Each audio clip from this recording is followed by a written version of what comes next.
নমস্কাৰ বন্ধু বান্ধৱীসকল আপোনালোক সকলোকে মোৰ চেনেলৰ আনটা ভিডিঅ' ৰেচিপিলৈ স্বাগতম জনাইছোঁ। আজি মই আপোনালোকৰ আগত বনাবলৈ লৈছোঁ চকলেট কেকৰ এটা ৰেচিপি।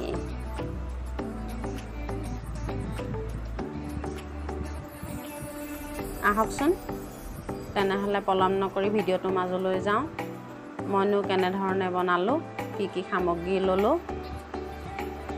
ইয়াৰ কাৰণে লোৱা সামগ্ৰীখিনি আপোনালোকে স্ক্ৰীনত দেখিবলৈ পাইছে। মই দুটা কণী লৈছোঁ, একাপতকৈ অকণমান কম চেনি লৈছোঁ, একাপতকৈ অকণমান কম ৰিফাইন তেল লৈছোঁ, ময়দা লৈছোঁ একাপ। প্ৰথমে মই কণী দুটা ভাঙি ল'ম এটা বাউলত।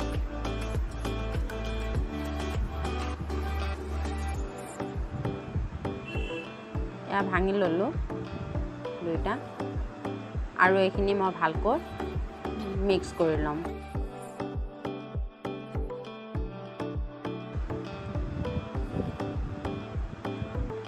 এতিয়া মই চেনিখিনি ইয়াতে এড কৰিছোঁ আৰু এইখিনি ভালকৈ মিক্স কৰিম। ভালকৈ মোক ফেটি লোৱা হৈ গ'ল। ইয়াতে মই ৰিফাইন তেলখিনি দিছোঁ, এইখিনিও মই ভালকৈ ফেটি ল'ম। এই আটাইখিনি ভালকৈ ফেটি ল'লে কেকটো খুব ধুনীয়াকৈ ফুলি আহে। এতিয়া মই শুকান সামগ্ৰীখিনি ল'ম। ইয়াৰ কাৰণে লৈছোঁ এখন চেকনি, তাতে ময়দা কাপ দিছোঁ আৰু বেকিং দিছোঁ এচামুচ চাহ খোৱা চামুচেৰে, আৰু এইখিনি মই ভালকৈ চালি ল'ম। এয়া হৈ গ'ল। এতিয়া মই এইখিনি ভালকৈ ইয়াতে মিক্স কৰিম। একেটা ডাইৰেকশ্যনতে মই মিলাই আছোঁ। এনেধৰণে এইখিনি ভালকৈ মিলাই ল'ব লাগিব। বেছি ডাঠো নহয়, বেছি পাতলো নহয়। এয়া মই ভালকৈ মিলাই লৈছোঁ। এতিয়া মই এটা ষ্টীলৰ বাতি লৈছোঁ, টিফিন বাতি, তাতে অলপ ৰিফাইন তেল দিছোঁ আৰু এই বাতিটো ভালকৈ মই তেলখিনি মিলাই ল'ম। ইয়াতে মই এখন বগা কাগজ কাটি দি লৈছোঁ।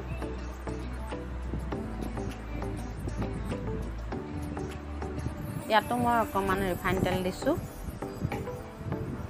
এতিয়া মই কেকৰ বেটাৰখিনি ইয়াতে দি লৈছোঁ।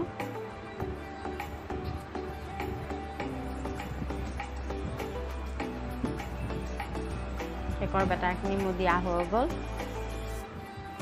এইখিনি মই 3বাৰ থেপথেপাই দিম আৰু এয়াৰ বাবলছবোৰ তেতিয়া ওলাই যাব। ইয়াতে মই ড্ৰাই ফ্ৰুটছ কেইটামান এড কৰিছোঁ ওপৰতে।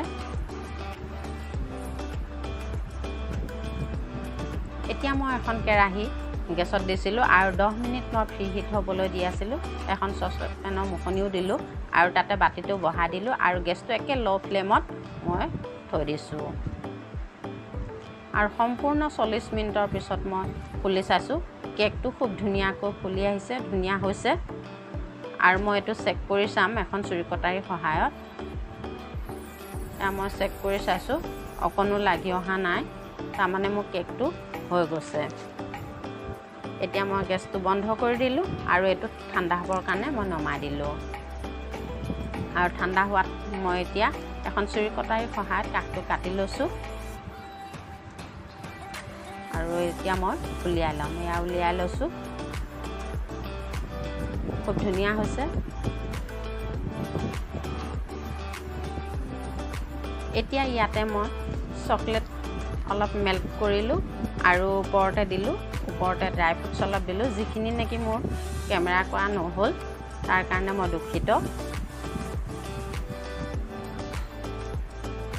এতিয়া মই এপিচ কাটি দেখাইছোঁ আপোনালোকক।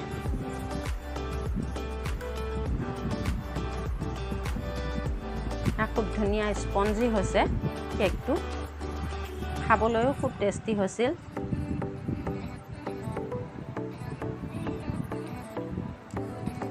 কেকটো বাৰু কেনে হৈছে আপোনালোকে জনাবচোন।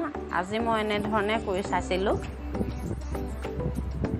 আজিৰ মোৰ এই কেকৰ ৰেচিপিটো যদি চাই ভাল পালে প্লিজ এটা লাইক কৰিব, বন্ধুবৰ্গক শ্বেয়াৰ কৰিব, আৰু যিসকল নতুন ভিউৱাৰ্ছ আছে তেওঁলোকে যেন চেনেলটো ছাবস্ক্ৰাইব কৰে। আৰু ভিডিঅ'টো সম্পূৰ্ণ চোৱাৰ বাবে বহুত বহুত ধন্যবাদ।